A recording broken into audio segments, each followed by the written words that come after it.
Hi, I'm Tim. Welcome to our channel and thanks for logging on. Today we are discussing the Girard-Perregaux WW.TC FTC. You can see this Financial Time World Time chronograph on our website. Subscribe to our YouTube channel if you enjoy these videos, and please click on the card in the upper right hand corner of the screen at any time during this video to see our full sales listing for this watch with additional accessories included in the sale, high resolution images for your desktop, and naturally complete pricing details for this Athens limited edition of 100 pieces. And yes, it is the Athens Financial Time.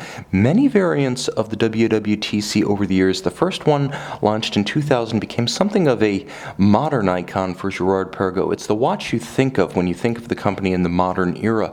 Many special series issued. This one, at first glance, appears as though it may be dedicated to Girard-Perregaux's mid-decade alliance with BMW Oracle Racing in the America's Cup. However, look carefully where you would normally expect to see the time zone GMT+2, and you'll note the proper Greek spelling of Athens. Now it's recapitulated on the case back where you can see it very faintly ghosted over the center. What you can't miss is that this is a limited series of 100, exceptionally scarce, beautifully colored in red, white, and blue. Honestly, this could be the national colors of any number of nations, but if you do have a special soft spot in your heart for the cradle of Western civilization, you may want to give this one a go. It's beautiful on the wrist, it's big, it has presence, and it has pedigree. Let's talk about the dimensions of this watch. Now, it is 43 millimeters across the round of the case, so it's a big watch, but it's a wearable watch. You see, my wrist is only 16 centimeters in circumference, and you can see, thanks to the curvature of the lugs, they are relatively short cropped and turned down dramatically. I can wear this watch easily. You even see there's a little bit of extra edge at the periphery of my wrist where the strap bends outward. In my opinion, because of the shape of this watch and its lugs, you could easily wear it on a wrist of 15 centimeters, an oval wrist of 14.5 centimeters circumference. Now, it's thick, but not excessively, 13.1 millimeters. The crown is relatively low set and the bezel is generously domed, so I do believe this watch could wear under tight sleeves or a business cuff, or at the very least a sport jacket or blazer as you ply your trade at the Athens Stock Exchange, or simply enjoy a Greek beachhead. Now, the watch is broad from lug to lug, 53 millimeters, but not an overpowering 53 millimeters from lug to lug. You can see the shape of those lugs. This watch will work with you if you have a smaller wrist. It turns down almost 90 degrees from the case band, so it will wrap itself around the wrist and it won't flare in ungainly fashion if you're borderline. It'll bend and melt around your wrist.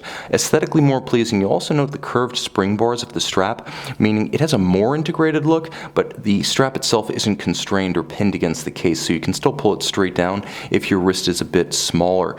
The strap is a mighty thing, very thick, with sheer cut flanks. You can see it has a monotone stitch, black rectangular scale alligator leather, very thick. It has a Girard-Perregaux single fold, high polished steel deployant for security when donning or removing at bedside. It also features a beautiful case finish that's doing a good job of breaking up what could have been a monolithic watch with the contrast between the satin finish of the flanks, the polish of the lug hood, and the bezel.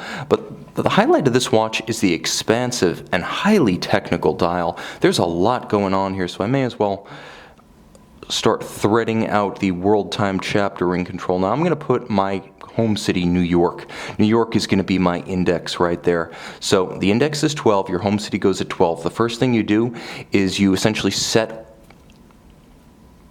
the watch so that your home city is at 12, and then you set the time to indicate the time in your home city. Now, it's going to be 9 o'clock in my home city, and sure enough, that's when the stock exchange opens in New York. When the red index hits your city, the stock exchange is open. That's how it works. And then there is a colored arc that shows you the degrees of the 24-hour cycle over which your home stock exchange is open. You'll also note Tokyo and London, as well as, of course, Athens.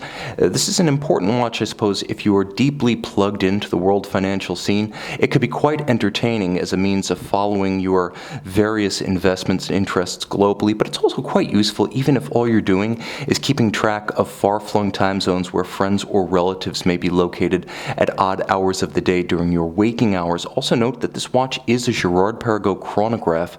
I'm going to wind it up and see if I can fire it up. I don't know if it's ticking, but we'll find out momentarily. And you can see it's a chronograph, it's a world time, it's a financial instrument, it even packs a jump date.